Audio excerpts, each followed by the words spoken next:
to backtrack just a little bit. In the last section I talked about removing a throttle shaft. When you remove it, you want to check it for wear. Original throttle shafts are brass and nickel plated, and when you see the nickel wearing off, there's a spot there where it's been turning, and there's a more critical spot over here. When you see that wearing off, you really should replace the shaft, because there can be vacuum leaks around the throttle body through here. I've got these shafts have both been removed recently from customers' carburetors. This one here is probably about the worst one I've ever seen. I don't know if you can see the step right there. It's worn so badly that it's stepped off here. So that one obviously needs to be replaced. It probably had a real erratic idle. The other thing you might note about this is an aftermarket throttle shaft. It's stuck out on the passenger side. So this throttle shaft's been around a long time, and it was pulling all three for the end carburetors over on this end. So those tend to wear a lot more. It's kind of rigged up over here. So don't pay much attention to that. But you can see the wear. So check your throttle shaft for wear. If you need a new throttle shaft, they're available. I sell them, and other people do too. I'm going to go over sealing the throttle body. I've installed a new shaft in this throttle body. This throttle body's been glass beaded, and then I paint them with a cast iron gray paint.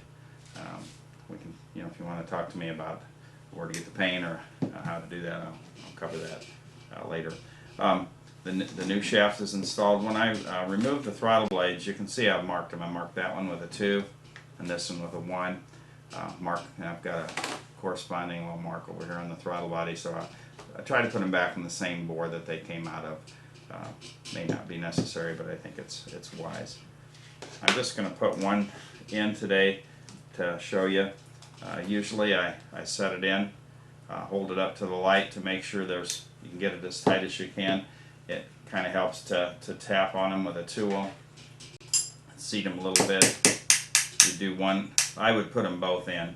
The other thing to look at, when you put the shaft in, it can move back and forth. And it is critical where you put it. On the end carburetor, of course, you've got the torsion spring on the end here that helps close the carburetor. If you have the shaft hanging out too far on this side, that spring will drop down in there and cause you a lot of grief. So you should just be so you got the step here where the lever goes on.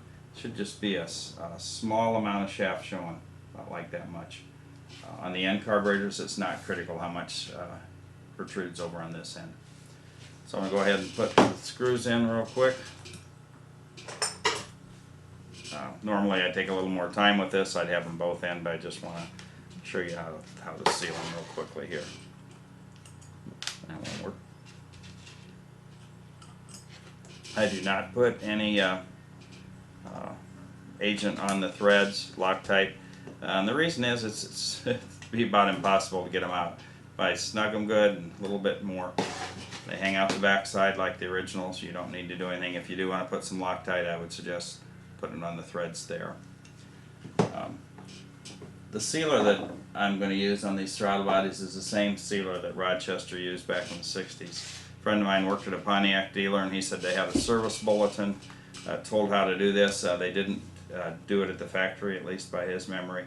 But if a customer came in and their end carbs were leaking a little bit, he said typically it'd be somebody, an old person in a Bonneville that didn't like the idle, not a GTO that had a rough idle anyway. Anyway, the service bulletin included directions on how to do this, which he's related to me, and then a small tube of the DAG sealer. This is called DAG 213. It's very hard to find because they want to sell it in large quantities. And also it only has a shelf life of 2 years. So if you buy a large quantity, it's pretty hard to use it up. Anyway, if you need some, I usually have it. I do not put it on the web page, so you'll have to contact me. Anyway, I just use a little artist brush. I paint the sealer on the edge of the throttle blade. If you notice, that throttle blade is 5/64 inches thick.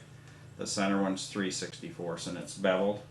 In fact, did that so the end carbs would seal. If the center carbs sealed all the way like that, your engine would die. You wouldn't have any idle. So I typically close it and then open it again to see if I transferred the sealer over to the other side, which in this case looks pretty good. Looks like I missed a little spot. I don't know if you can see it right there. What I do then is just touch a little bit more in that same area on the throttle blade.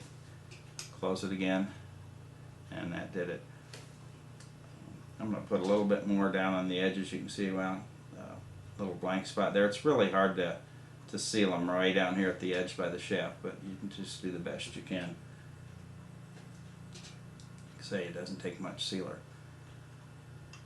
So there, it transferred real well. You can see the half circle. What you do then, I'm not going to do it all the way around just for sake of time. I go to the back side where the throttle blade's moving away from the cylinder wall here and run just a small bead around the edge. What you do then, you let that dry, typically 12 to 24 hours. You can heat it in your oven to 325 degrees for maybe an hour. It'll dry. After it's dry, you just tap on the, it'll be stuck. You'll tap on the throttle blade to open it up.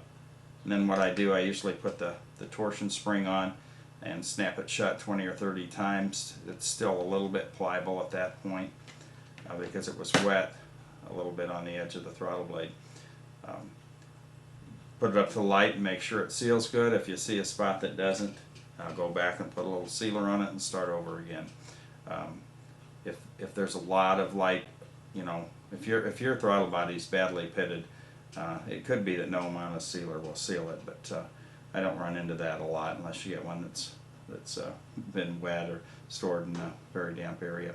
Anyway, after you seat it, leave it open then for 24 hours so it'll dry on the edge.